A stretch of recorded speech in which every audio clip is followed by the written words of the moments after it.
Hey everyone. This week we're going to be diving into the updated Keeping Children Safe in Education guidance for 2025. It's coming into force, as you know, this September. And while the Department for Education hasn't gone for a complete overhaul, there are some important changes that we need to get our heads around as DSLs. The updates are more about refining and strengthening what already is there rather than any massive changes. But here's the thing. These details really matter when it comes to maintaining a strong safeguarding culture in our schools. One update that really stands out is in part 2, which is about misinformation, disinformation, and conspiracy theories. They are now explicitly recognized as safeguarding harms.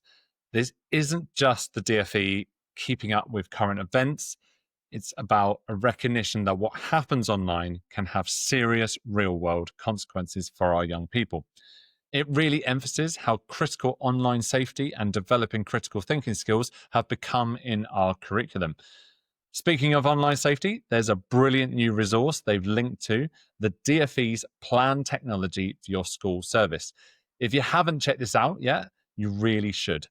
It helps you assess your filtering and monitoring systems against current standards and gives you personalized recommendations. It's genuinely a fantastic way to implement best practice for online safety in your school or college.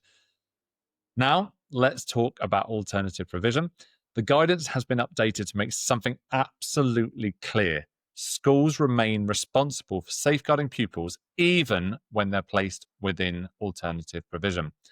You need to get written confirmation that appropriate checks have been done on staff working there.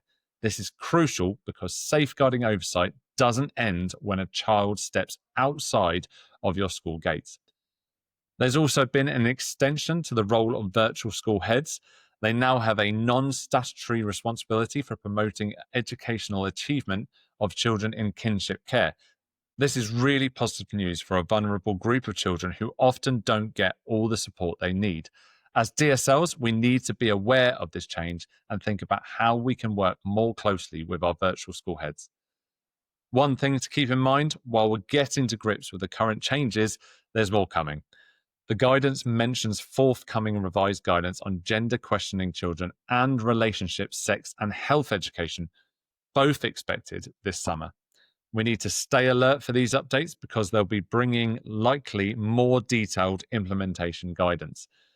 So here's what I'd like you to do after listening and watching this.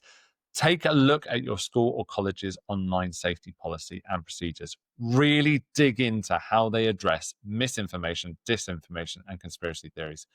Then explore that DfE technology planning service that I mentioned earlier and see what areas you could enhance. Remember, our digital safeguards need to be just as robust as our physical ones. These updates give us the framework. Now it's up to us to make them work in practice.